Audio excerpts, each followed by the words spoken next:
Ijoolleen tokko tokko maaliif amma ammaa dhukkubsatu kan jedhu ilaalla. Maatiin yeroo hedduu mucaan kun amma ammaa dhukkubsataa maadha wanti kun jedhanii yeroo itti shakkii isaanitti ta'u jira. Mee daa'imman tokko tokko akkasumas ijoolleen tokko tokko maaliif amma ammaa dhukkubsatu?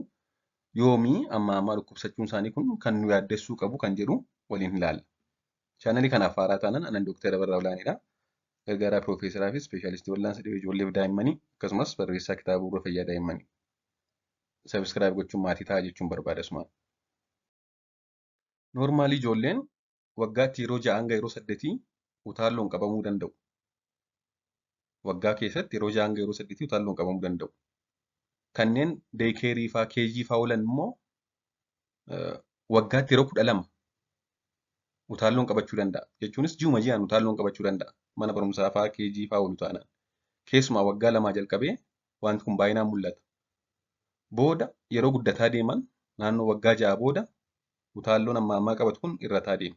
Kanaaf ijoolleen tokko tokko ji'aan utaalloon qabatu jira. Noormaalii madha jechuudha kun. Deekeerii fa'aa mana barnootaa fa'aa oolu taanaan. Garuu giddu galeessaanii ji'a 2 takkaa yookaan immoo waggaatti yeroo 6 hanga yeroo 8 kan ijoolleen utaalloo godhattu. Ijoolleen biyyoota guddataa jiran keessa jiraatan waggaatti hanga yeroo 3 garaa kaasaa godhachuu danda'u. Kanneen akka biyya keenya keessa jiraatan waggaatti yeroo 3 garaa kaasaa godhachuu danda'u. Haalli qulqullinaa gad bu'aa taanaan immoo waggaatti hanga yeroo 6 garaa kaasaa godhachuu danda'u ijoollee. Kunis noormaalii mala jechuudha. Akkasumas ijoolleen waggaatti hanga yeroo 5 infekshinii gurraa godhachuu danda'u. Waggaatti hanga yeroo 5 gurri isaanii itti deddeebi'ee isaan dhukkubuu danda'a. Gurra isaanii hooquu qottootuu danda'u jechuudha.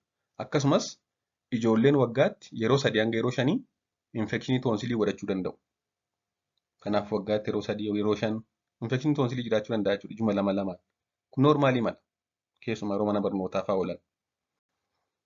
Kanaaf egaa ijoolleen waggaatti yeroo 6 hanga 8 utaalloo godhachuu danda'u. Garaa kaasaa waggaatti yeroo 3, toonsilii waggaatti yeroo 3, infekshinii gurraa yeroo 3 hanga 5 godhachuu danda'u. Kun egaa daa'imman biratti baay'ata malee namni guddaa akkas miti. Namni guddaa akka kana amma ammaan dhukkubsatu. Maaliif ijoolleen amma ammaa dhukkubsatu jennee ilaalle kun sababa gurguddaa adda addaa qaba. Kunis sababni isaa jechuunis kan ijoolleen nama guddaa caalaa amma ammaa infekshinii adda addaa godhatan tokko ittisoon qaama isaanii reefuu kan guddataa jiru waan ta'eefidha. Ittisoon qaama isaanii reefuu guddataa jira. Infekshinii adda addaa ofirraa ittisuu irratti cimina hin qabu jechuudha. Keessumaa kanneen talaallii hin fudhatiin fa'aa amma ammaa dhukkubsatu. Talaalliin amma ta'e ittisoo qaama isaanii ni deggeree ni jabeessa ofirraa ittisa jechuudha. Ijoolleen yeroo hedduu keejii fi bakka biroo yeroo waliin taphatan baay'ee walitti dhiyaatanii baay'atanii waan taphataniif salphaatti walitti daddabarsu dhukkuba. Wajjin baay'atanii wallaansoo wal qabaa itti kan taphatu waan ta'eef utaalloon daa'ima tokko bira jiraannaa yookaan ijoollee tokko bira jiraannaa kilaasii guutuu fa'aa waliin ga'u jechuudha.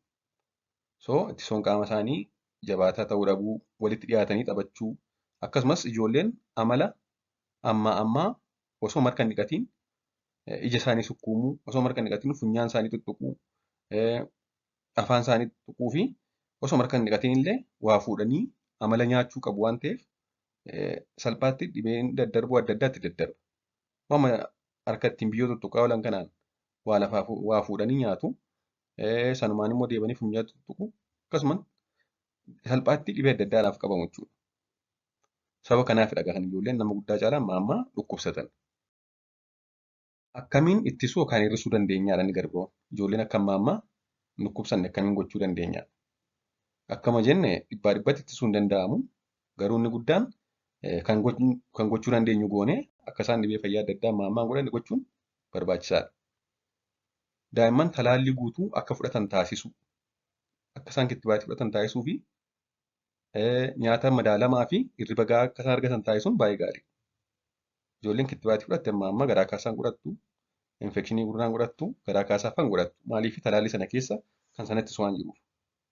Inni garbiroon wantoota akka burcuqqoo kan ittiin bishaan fudhannu kana, kan maankaa ittiin nyaata nyaannu kana nama guddaa wajjin akka isaan sheer godhan taasisuu dhiisuu. Burcuqqoo yeroo fayyadamnu ofii keenya qofaa qofaatti fayyadamu kan ijoollee qofaatti kaa'u.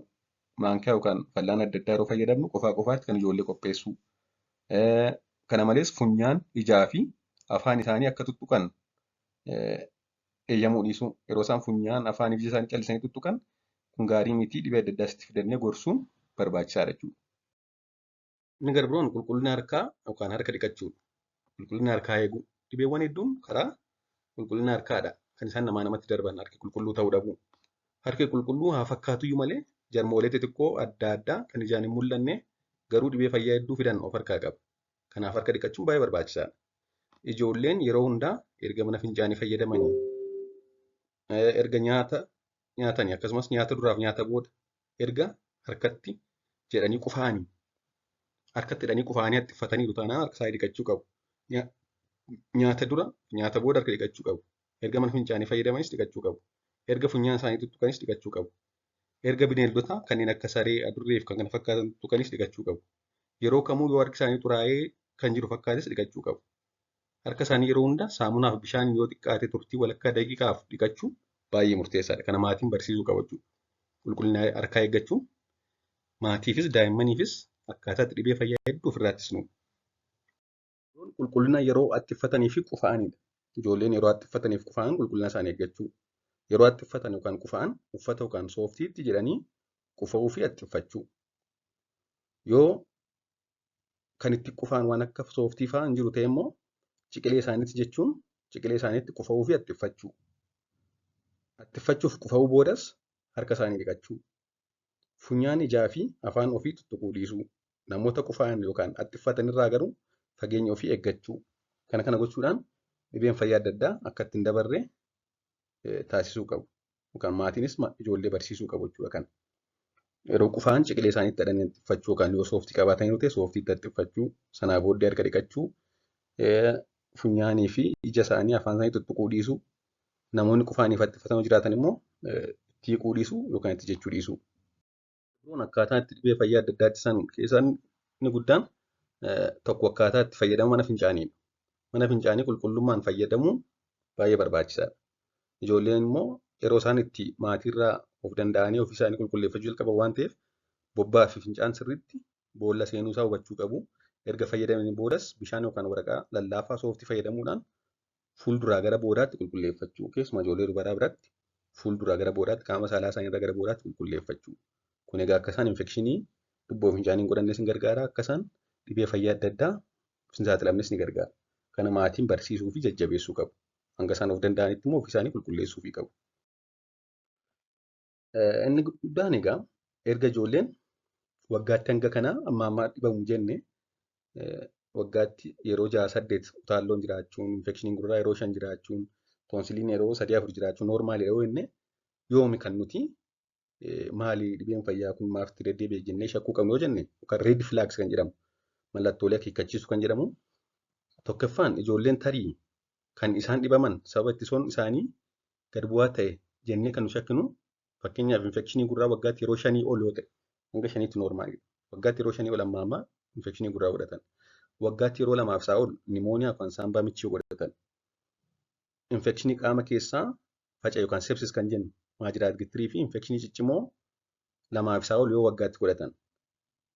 Fangasiin afaanii waggaatti yeroo 2 fi isaa ol yoo itti deddeebi'e keessumaa erga murni isaanii waggaa 2-3 ga'ee booda. Garaa kaasaan walitti fufinsaan torban 2 fi isaa ol kan irra turu yoo ta'e garaa kaasaan jalqabee torban 2 fi isaa ol yoo isaan irra ture.